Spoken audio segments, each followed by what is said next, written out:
Hello dear students. तो देखिए, last lecture में हमने आपकी इंटरनल एनर्जी और enthalpy delta U and delta H उसका जो रिलेशन था that is delta H equal to delta U plus delta P V या फिर delta H equal to delta U plus delta N G R T. ठीक है, उससे related हमने कुछ क्वेश्चंस किए थे।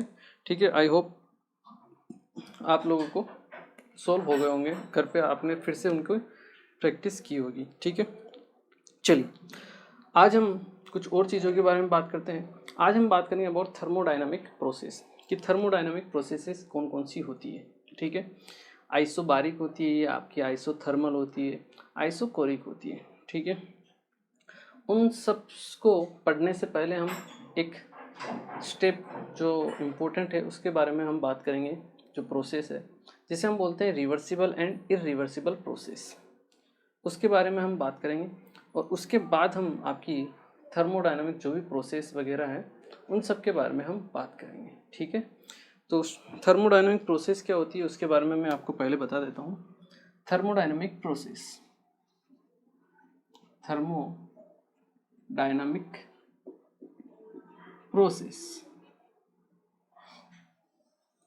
देखिए, अगर हम बात करें थर्मोडायनामिक प्रोसेस की, तो जैसे आपकी ये स्टेट 1 है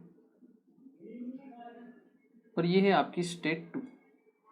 ठीक है, यहाँ पे प्रेशर मान लीजिए P1 है, वॉल्यूम V1 है, टेम्परेचर T1 है। ठीक है, इस स्टेट 1 से आप स्टेट 2 मर गए। यहाँ पर प्रेशर है आपका P1, वॉल्यूम है V2 और टेम्परेचर है T2। इसका मतलब यहाँ पर और यहाँ पर आपका प्रेशर क्या है, सेम है, दैट इज P। मतलब ये जो आपने पाथ चुना है स्टेट 1 से स्टेट 2 पर जाने के लिए, यहाँ पर आपका प्रेशर कांस्टेंट है, इसलिए हम इस प्रोसेस को क्या बोलते हैं, आइसोबैरिक प्रोसेस। क्या बोलते हैं, आइसोबैरिक प्रोसेस। सेम इसी तरह से अगर टेम्परेचर कांस्टेंट होता तो उसे हम क्या बोलते हैं, आइसोथर्मल प्रोसेस। और अगर वॉल्यूम कांस्टेंट होता तो उसे हम क्या बोलते हैं, आपका आइसोकोरिक प्रोसेस। क्लियर है ना। चलिए, तो यही होता है आपका thermodynamic process. This is the path followed this is the path followed to change the state of a system. The state of the system is called thermodynamic process. Thermodynamic process। ठीक है, the path followed to change the state of the system is called thermodynamic process। उसे हम क्या बोलते हैं, आपका thermodynamic process. तो ये आपके अलग अलग टाइप के होते हैं। तो आपकी जो थर्मोडायनामिक प्रोसेसेस होती है वो अलग अलग टाइप की हो सकती है। ठीक है, तो उनको सीखने से पहले हम बात करते हैं आपके रिवर्सिबल और इरिवर्सिबल प्रोसेस के बारे में कि वो क्या होती है, उनमें क्या डिफरेंस होता है। ठीक है ना। चलिए, इसे एक बार आप क्या कीजिए, नोट कीजिए। किया आप लोगों ने नोट। चलिए, नेक्स्ट हम बात करेंगे आपकी रिवर्सिबल एंड इरिवर्सिबल प्रोसेस के बारे में। रिवर्सिबल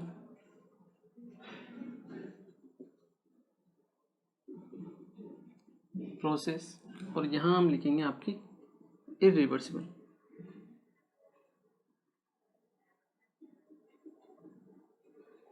प्रोसेस के बारे में। ठीक है, तो क्या होती है रिवर्सिबल और क्या होती है आपकी इरिवर्सिबल, उसके बारे में हम बात करते हैं। ठीक है ना, इसको मैं आपको समझाता हूँ एक एग्जाम्पल के through.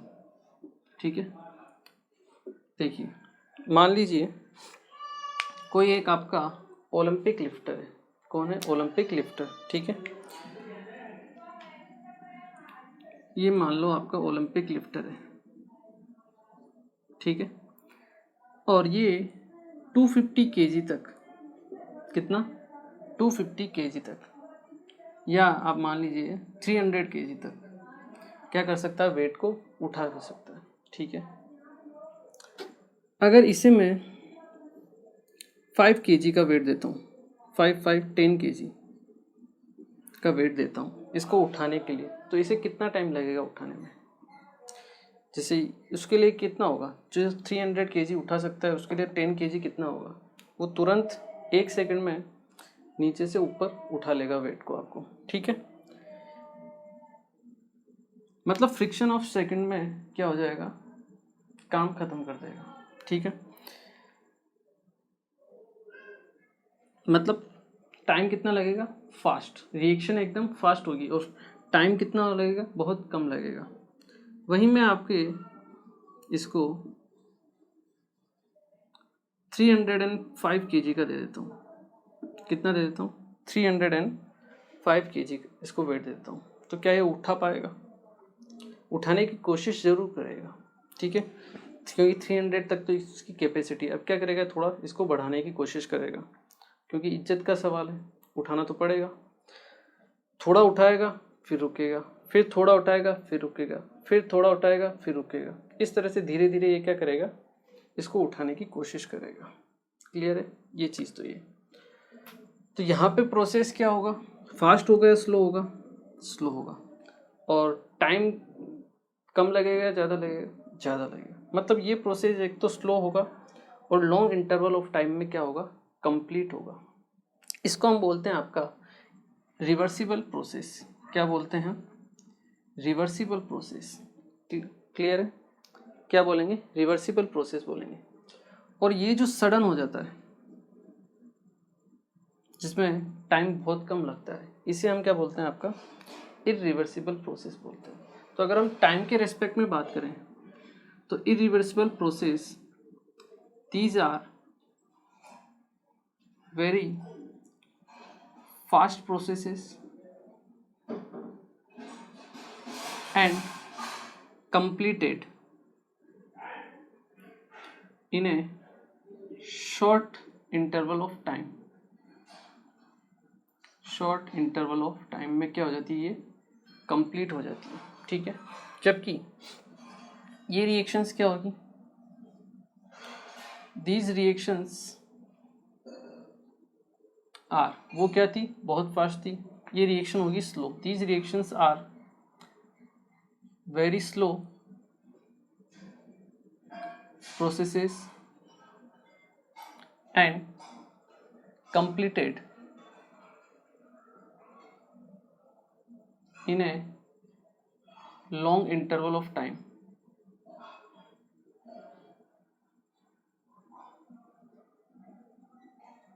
Long interval of time में क्या होगी, कंप्लीट होगी। क्लियर है, चलिए ये तो रहा फर्स्ट डिफरेंस। नेक्स्ट अगर हम बात करें, ये है आपका इरिवर्सिबल। ठीक है, ये है आपका रिवर्सिबल। अब देखिए यहाँ पे इसके ऊपर नीचे की तरफ एक ग्रेविटेशनल फोर्स लग रहा होगा, जिसे हम क्या बोलते हैं, mg। ठीक है, और यहाँ से आपका लिफ्टर जो है इसको उठा रहा है। ठीक है, इसको क्या कर रहा है, ड्राइव कर रहा है। तो इसको हम बोल सकते हैं ड्राइविंग फोर्स, ड्राइविंग फोर्स। ठीक है, और ये इसको अपोज कर रहा है, इसको हम क्या बोल सकते हैं, अपोजिंग फोर्स, अपोजिंग फोर्स। ठीक है, सेम इसी तरह से यहाँ पर नीचे क्या लगेगा, आपका अपोजिंग फोर्स लगेगा, और ऊपर क्या लगेगा, आपके ड्राइविंग फोर्स लगेगा। क्लियर है, चलिए अगर हम इरिवर्सिबल रिएक्शन में बात करें तो ड्राइविंग फोर्स और अपोजिंग फोर्स में से ज़्यादा कौन होगा, ड्राइविंग फोर्स होगा। तभी तो आपका जो ये आपका लिफ्टर है वो तुरंत फ्रिक्शन ऑफ सेकंड में इस वेट को क्या कर सकता है, उठा सकता है। मतलब यहाँ पर जो ड्राइविंग फोर्स होगा which is very very greater than opposing force होगा, उससे बहुत ज़्यादा होगा।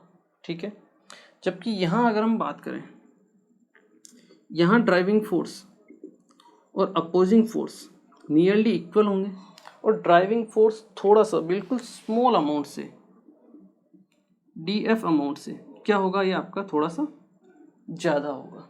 इसको हम बोलते हैं infinitesimal small amount, INFI NI TESI MALLY। Infinitesimally small amount, ठीक है, टेक्निकल वर्ड है, इसके ऊपर जाने की आपको कोई दिक्कत या ज़रूरत नहीं है। इनफाइनेशमली स्मॉल अमाउंट से क्या होता है, थोड़ा सा ज़्यादा होता है, ठीक है, इसलिए थोड़ा सा इसको क्या करता है, पुश करता है, और बहुत कम अमाउंट में होता है, थोड़ा सा उठाएगा फिर रुकेगा, फिर थोड़ा सा ऊपर उठाएगा फिर रुकेगा, फिर थोड़ा सा उठाएगा फिर रुकेगा। मतलब यहाँ पर हम कह सकते हैं कि जो ड्राइविंग फोर्स है वो ऑलमोस्ट इक्वल होता है किसके, अपोजिट या अपोजिंग फोर्स के। क्लियर है? तो ये होता है आपका रिवर्सिबल और ये होता है आपका इरिवर्सिबल प्रोसेस, ठीक है। अब अगर मैं इस रिवर्सिबल प्रोसेस में, इसका वेट है 305 kg, इसमें मैं क्या करता हूँ 10 किलोग्राम और वजन इस पर बढ़ा देता हूँ, कितना, 10 kg। जैसे मैं 10 kg बढ़ाऊँगा तो क्या होगा, अब ये लिफ्टर इसको पहले ही 305 में ही रुक रुक के चल रहा है, जैसे 10 किलो और बढ़ाएगा वो क्या करेगा, आपका वेट एकदम से नीचे आके गिर जाएगा। होगा या नहीं होगा? बिल्कुल होगा। तो यहाँ हम कह सकते हैं कि रिवर्सिबल प्रोसेस में अगर आप small amount, that is infinitely small amount से आप वेट बढ़ा देते हो, अपोजिट फोर्स, ये जो अपोजिंग फोर्स है उसको आप बढ़ा देते हो, ये तो ड्राइविंग फोर्स है, इस अपोजिंग फोर्स को आप बढ़ा देते हो इन्फाइनेटली स्मॉल अमाउंट से, तो आप फिर से तुरंत रिवर्स हो जाते हो और अपनी ओरिजिनल पोजीशन पे आ जाते हो। इसलिए हम क्या बोलते हैं, आपकी रिवर्सिबल प्रोसेस। रिवर्सिबल रिएक्शन अलग होती है और इरिवर्सिबल रिएक्शन जो हम पढ़ते हैं वो अलग होती है, ठीक है। और रिवर्सिबल प्रोसेस अलग है और इरिवर्सिबल प्रोसेस अलग है, आपको दोनों को कनेक्ट नहीं करना है, ठीक है ना, कि रिवर्सिबल रिएक्शन कौन होती है, जो दोनों डायरेक्शन में मूव करती है। यहाँ ऐसा कुछ भी नहीं है, ठीक है ना, ये रिवर्सिबल प्रोसेस है, दोनों को मिक्स करने की कोशिश नहीं करनी आपको, ठीक है, दोनों अलग अलग है। तो जैसे हम स्मॉल अमाउंट से, इन्फाइनेटली स्मॉल अमाउंट से अपोजिंग फोर्स को बढ़ाएंगे, तुरंत आपकी रिएक्शन जो आपकी प्रोसेस है तुरंत अपनी ओरिजिनल पोजीशन पे आ जाएगी, ये रिवर्स हो जाएगी, इसलिए हम इसे क्या बोलते हैं, आपका रिवर्सिबल प्रोसेस बोलते हैं। क्लियर है? आई होप ये क्लियर हुआ होगा। ये तो केवल मैंने आपको एग्जाम्पल के लिए समझाया है, इसको मैं क्या करता हूँ, थोड़ा सा थ्योरी फॉर्म में आपके लिए लिख देता हूँ, ठीक है ना। तो देखिए, अगर हम बात करें इरिवर्सिबल प्रोसेस के लिए, और यहाँ पर ड्राइविंग फोर्स क्या होगा, नियरली इक्वल होगा, इन्फाइनेटली स्मॉल अमाउंट से बड़ा होगा बस ड्राइविंग फोर्स। अगर हम इरिवर्सिबल प्रोसेस की बात करें, in these reactions, in these processes the driving force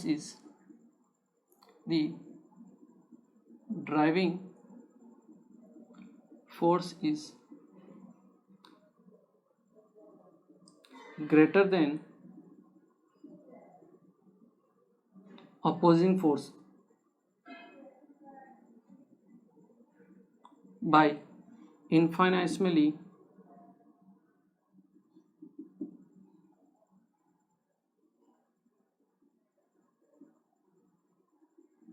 small amount,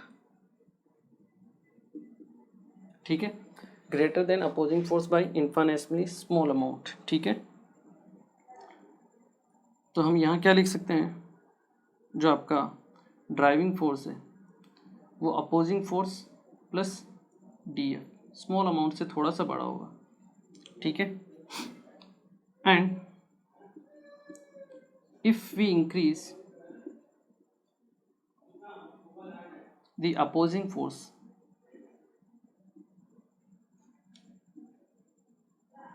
by infinitesimally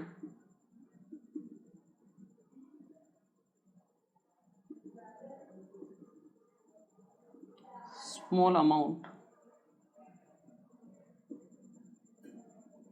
the process is reverse, the process is reverse and come back to its initial state, उसकी initial state पर वो आ जाती है, ठीक है।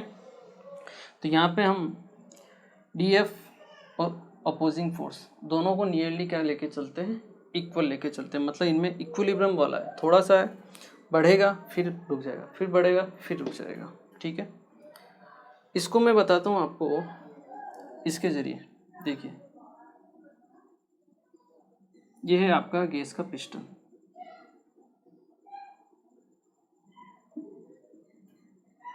ठीक है, यहाँ पे आपकी भरी हुई है गैस, ठीक है, और ये प्रेशर लगा रही है पी गैस, क्लियर है। यहाँ से प्रेशर लग रहा है आपका पी एक्सटर्नल, क्लियर है। अब देखिए जो गैस प्रेशर लगाएगी वो तो क्या है आपका ड्राइविंग फोर्स है, और जो पी एक्सटर्नल है जो बाहर से लग रहा है वो आपका क्या है अपोजिट फोर्स है। ठीक है, अगर हम इरिवर्सिबल, अच्छा हमने थोड़ा सा गलत लिख दिया, अब आपको थोड़ा सही करना पड़ेगा, ठीक है ना, क्योंकि ये जो चीज़ है ये रिवर्सिबल के लिए, तो मैंने इरिवर्सिबल के कॉलम में इसको लिख दिया है। ठीक है, तो आपको क्या करना है, ये फर्स्ट पॉइंट तो पूरा लिखना है, और ये वाली जो है वो आपको लिखनी है किसके अंदर, रिवर्सिबल के अंदर, मतलब इस वाले कॉलम में लिखना है इसे। ठीक है ना, गलती से मैंने इरिवर्सिबल के कॉलम में लिख दिया है।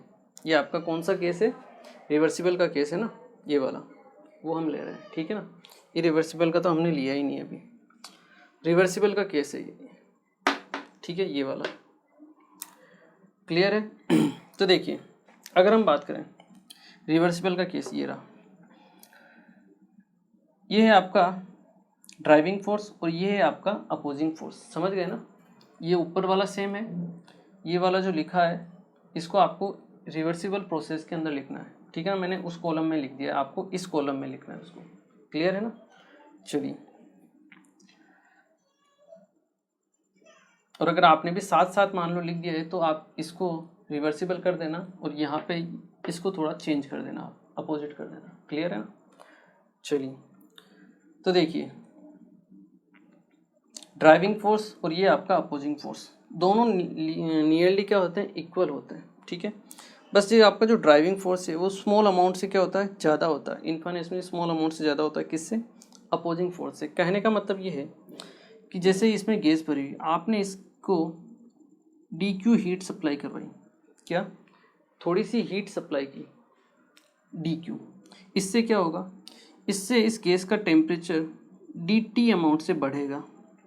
ठीक है, आपने इसको थोड़ी सी हीट सप्लाई की, उससे इसका टेम्परेचर थोड़ा सा बढ़ेगा, और जैसे इसका टेम्परेचर थोड़ा सा बढ़ेगा इसका वॉल्यूम वो भी क्या होगा, थोड़ा सा बढ़ेगा, क्योंकि गैस में क्या होगा, एक्सपेंशन होगा, टेम्परेचर देते हैं, थोड़ा सा एक्सपेंशन होगा, इसका वॉल्यूम थोड़ा सा स्मॉल अमाउंट से क्या होगा, बढ़ेगा, मतलब ये पिस्टन आगे की तरफ मूव करेगा फिर रुक जाएगा। क्यों, क्योंकि जैसे ही वॉल्यूम बढ़ेगा फिर से आपका टेम्परेचर क्या होगा, डिक्रीज हो जाएगा, वॉल्यूम बढ़ेगा टेम्परेचर फिर से डिक्रीज हो जाएगा, क्योंकि वॉल्यूम बढ़ रहा है प्रेशर भी कम होगा, तो फिर से ये आपका रुक जाएगा, फिर से हम थोड़ी सी हीट देंगे, फिर से थोड़ा सा टेम्परेचर बढ़ेगा, फिर से थोड़ा सा पिस्टन आगे की तरफ मूव करेगा, और धीरे धीरे धीरे करके आपकी ये क्या होगी, प्रोसेस होगी। क्योंकि इसलिए हमने पहले लिख दिया था, these reactions are very slow process and completed in a long interval of time. आप थोड़ी सी हीट सप्लाई करो, थोड़ा सा टेम्परेचर बढ़ेगा, थोड़ा सा पिस्टन आगे मूव करेगा, फिर थोड़ी सी हीट दो, फिर थोड़ा टेम्परेचर बढ़ेगा, फिर थोड़ा सा पिस्टन आगे मूव करेगा। तो इस टाइप से आपका ये प्रोसेस चलता रहेगा कंटिन्यूसली, क्लियर है। तो ये है आपका रिवर्सिबल प्रोसेस। अब हम बात करेंगे किसके लिए, इरिवर्सिबल के लिए, ठीक है ना। तो इसको तो मैं मिटा देता हूँ, और ये है आपका रिवर्सिबल वाला। अच्छा, रिवर्सिबल तो मैंने यहाँ पे लिख दिया है, ठीक है ना, इसको आप ध्यान रखना, ये रिवर्सिबल है, ठीक है। यहाँ हम लिखेंगे इरिवर्सिबल के लिए, ये वाला केस जहाँ पे ड्राइविंग फोर्स ज़्यादा होता है किससे, अपोजिंग फोर्स से। अभी मैं ये जो इरिवर्सिबल है उसका यहाँ पे लिखूंगा, ठीक है ना। यहाँ अगर हम बात करें, ठीक है, यहाँ पे भी क्या हो रहा है, एक्सपेंशन हो रहा है, ठीक है ना, एक्सपेंशन। इरिवर्सिबल की बात करें, these reactions are very fast process. कभी कभी यहाँ पे ऐसा भी लिखा होता था sudden, very fast and sudden process. तो किसी भी रिएक्शन में ऐसा लिखा हुआ है कि ये सडन प्रोसेस है, मतलब अचानक हो रही है, तो वो कौन सी प्रोसेस होगी? आपकी इरिवर्सिबल प्रोसेस होगी। क्लियर है ना, ये चीज़ ध्यान रखनी है। चलिए नेक्स्ट अगर हम बात करें इरिवर्सिबल के लिए, अगर हम सेम डायग्राम ड्रॉ करें,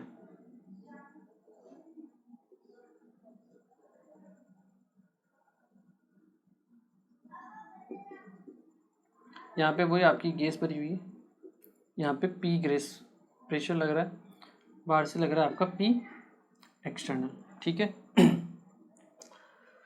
अब मान लीजिए ये जो गैस है इसका प्रेशर है आपका 10 atm, ठीक है, और जो बाहर पी एक्सटर्नल है उसका प्रेशर है 1 atm, ठीक है। मान लो पहले तो 10 atm था, ठीक है, तो दोनों बराबर थे, बाहर का और अंदर का दोनों प्रेशर बराबर थे, सेम था। जैसे ही आपने 10 atm से इसको गिरा के 1 atm किया, क्या किया?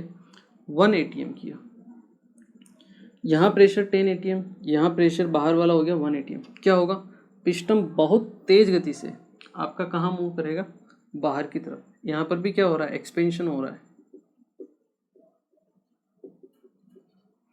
क्लियर है? ये है आपका ड्राइविंग फोर्स पी गैस, और ये है आपका अपोजिंग फोर्स, ठीक है ना। यहाँ पे भी आप चाहो तो लिख लेना पी गैस की फॉर्म में कि पी गैस जो होता है वो इक्वल होता है आपके P external plus D F के बराबर, स्मॉल अमाउंट से जो आपका क्या होता है ज़्यादा। अच्छा, इसको अगर हम प्रेशर की फॉर्म में लिखें तो डी पी लिख देना आप, ठीक है ना। डी पी प्रेशर की फॉर्म में लिखें, अगर pressure P gas equal to P external plus D P, ठीक है। चलिए अगर हम बात करें इसके लिए इरिवर्सिबल के लिए, तो हमने 10 atm से किया इसको 1 atm, तब आपका ड्राइविंग फोर्स क्या है? बहुत ज़्यादा है। Driving force is very very greater than opposing force, ठीक है, और पिस्टन बाहर की तरफ मूव करेगा। बस यही चीज़ है जो आपको ध्यान रखनी है। In these processes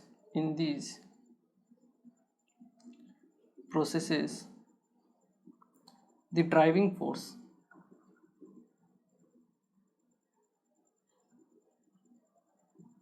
is much greater than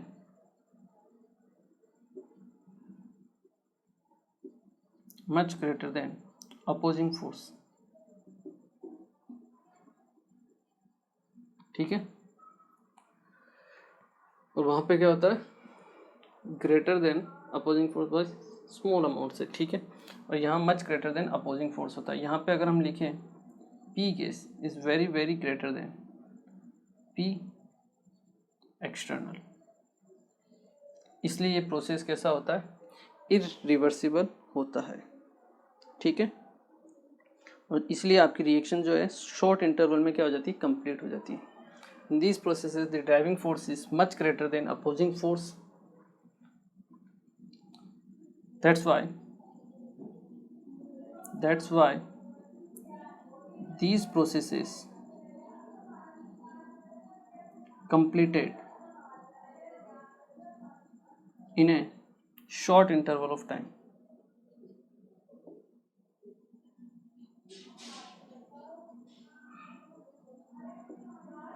clear है? तो आपको इसको इरिवर्सिबल में लिखना है, ठीक है ना, और इसको इसमें लिखना है। समझ गए ना? ये मैं इरिवर्सिबल के लिए बताया और ये आपका रिवर्सिबल के लिए। क्लियर है? चलिए इसे नोट कीजिए, फिर हम कुछ और पॉइंट्स के बारे में बात करते हैं।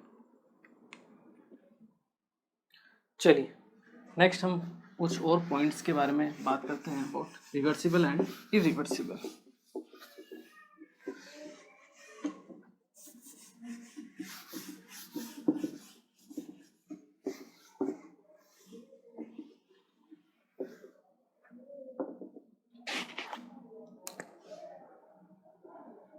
इरिवर्सिबल प्रोसेस, ठीक है।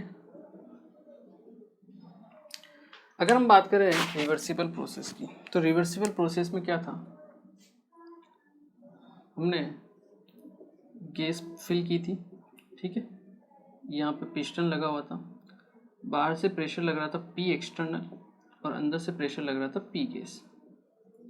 तो रिवर्सिबल के केस में क्या होता है, जो गैस का प्रेशर होता है वो लगभग बराबर होता है किसके, P एक्सटर्नल के, या हम कह सकते हैं कि दोनों सिस्टम और सराउंडिंग दोनों आपके क्या होते हैं, लगभग इक्विलिब्रियम में रहते हैं। ये चीज़ है जो आपको ध्यान रखनी है, ठीक है ना।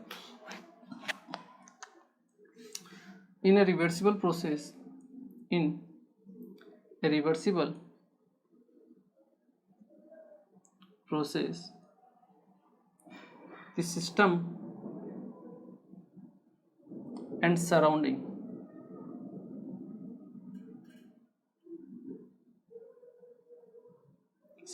surrounding are present in equilibrium condition।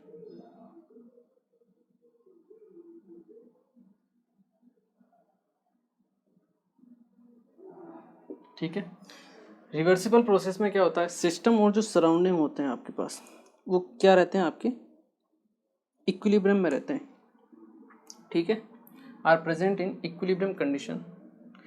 आप आगे नोट कर सकते हो, at each stage of the system, ठीक है, क्योंकि क्या होता है, थोड़ा सा प्रेशर बढ़ा फिर रुक जाएगा, फिर थोड़ा बढ़ेगा फिर रुक जाएगा, फिर थोड़ा बढ़ेगा रुक जाएगा। इसलिए हर एक स्टेज पर सिस्टम और सराउंडिंग दोनों आपस में क्या रहते हैं, इक्विलिब्रियम में रहते हैं। इसका मतलब क्या है, इसका मतलब ये कि अगर मैं रीस्टोर करूं, मतलब ये सिस्टम है और ये आपका सराउंडिंग है, ठीक है, सिस्टम और सराउंडिंग। सिस्टम को अगर मैं इनिशियल कंडीशन पे ले आऊँ या इनिशियल स्टेट पे ले आऊँ तो आपका जो सराउंडिंग है वो भी कहाँ आ जाएगा, आपका फिर से इनिशियल स्टेट पर आ जाएगा, क्योंकि सिस्टम और सराउंडिंग क्या है, आपके इक्विलिब्रियम में। तो अगर आप सिस्टम को रीस्टोर करते हो इनिशियल स्टेट पर फिर से, तो आपका सराउंडिंग है वो भी कहाँ आ जाएगा, उसकी इनिशियल स्टेट पर। ये पॉइंट है जो भी आपको इसी के अंदर लिखना है। इफ़ वी रीस्टोर, ठीक है, अगर हम क्या करते हैं, रीस्टोर करते हैं सिस्टम को, ठीक है, if we restore the system to its initial condition,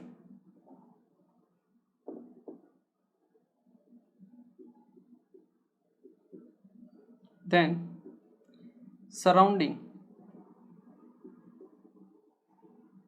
will also restore to its initial condition। जबकि इरिवर्सिबल के केस में ऐसा नहीं होता है, ठीक है ना। तो आप लिख सकते हो, for an irreversible process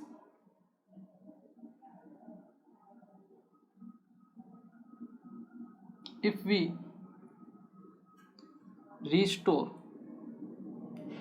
the system, यहाँ पे, ठीक है, to its initial condition,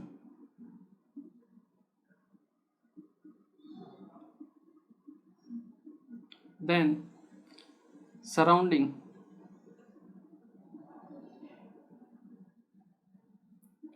will not restore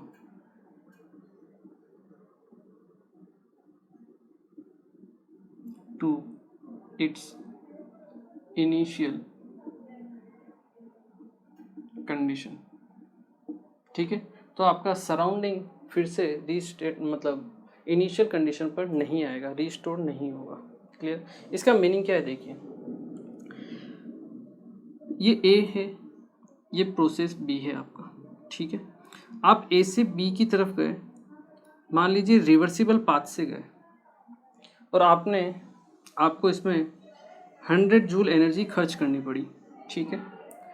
अब अगर आप दोबारा बी से ए में आते हो और वो भी रिवर्सिबल पाथ से, और अगर आपको फिर से अगर 100 जूल ही एनर्जी खर्च करनी पड़े, इसका मतलब आप किस प्रोसेस में हो, रिवर्सिबल प्रोसेस में ये किस टाइप की रिएक्शन होगी, रिवर्सिबल रिएक्शन होगी। लेकिन जैसे मान लो मैं ए से बी में गया और ए से बी में जाते टाइम मान लीजिए मुझे, मैं इरिवर्सिबल मेथड से गया और मुझे 80 जूल एनर्जी खर्च करनी पड़ी, ठीक है। अब जब मैं दोबारा बी से ए में आऊँगा, फिर से अपनी पोजीशन को रीस्टोर करूँगा सिस्टम को इरिवर्सिबल मेथड से, तो मुझे जो एनर्जी देनी पड़ेगी वो ज़्यादा होगी, ग्रेटर देन 80 जूल होगी। ये कैसे होगी ये तो हम आगे बात करेंगे, ठीक है ना। लेकिन समझने की कोशिश कीजिए, ये है जो इम्पोर्टेंट चीज़ है कि अगर आप ए से बी जाते हो और बी से ए जाते हो रिवर्सिबली, और रिवर्सिबली फिर से लौट के आते हो, तो आपको सेम अमाउंट ऑफ एनर्जी अगर खर्च करनी पड़ती है तो वो कौन सा प्रोसेस होगा, आपका रिवर्सिबल प्रोसेस होगा। लेकिन अगर आपको ए से बी जाते टाइम कुछ एनर्जी खर्च करनी पड़ती है और फिर से बी से वापस ए में आ रहे हो आप, तो आपको उससे ज़्यादा एनर्जी खर्च करनी पड़ेगी, ठीक है। तो वो जो होगा आपका इरिवर्सिबल प्रोसेस होगा। ये चीज़ें जो इम्पोर्टेंट है, ठीक है ना।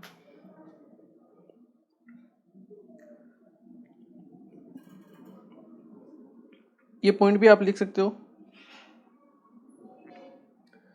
If A reversible process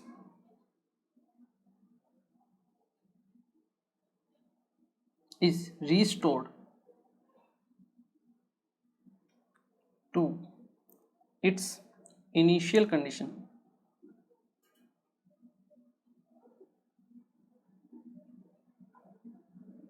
by reversible process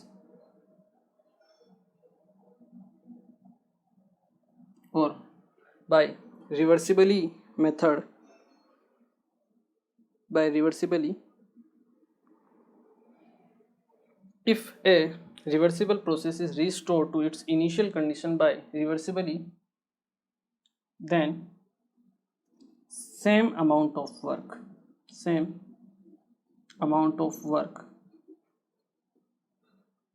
has to be done, ठीक है। जबकि अगर हम यहाँ बात करें, ठीक है, more amount of work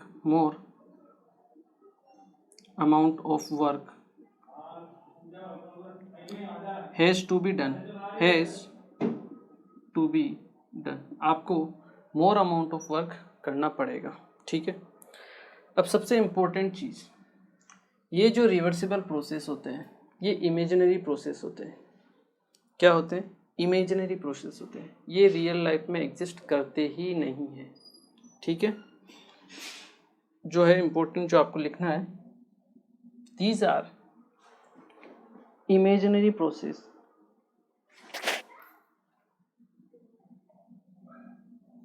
these are imaginary process and do not occur in real life.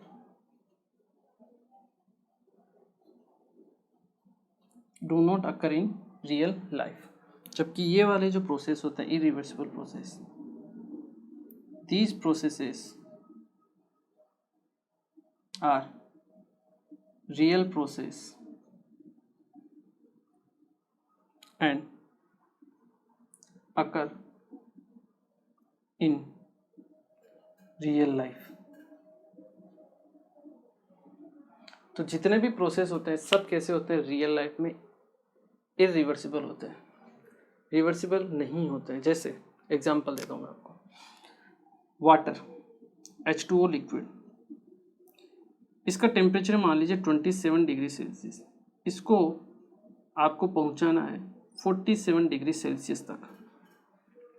आपने वाटर लिया, उसका temperature room temperature 27 degree Celsius है, आपको उसको पहुंचाना है 47 डिग्री सेल्सियस तक। आप क्या करोगे, उसको हीट करोगे, गर्म करोगे थोड़ी देर, 5-10 मिनट, थर्मामीटर लोगे, जैसे ही 27 से 28, 9, 47 आया, हो गया।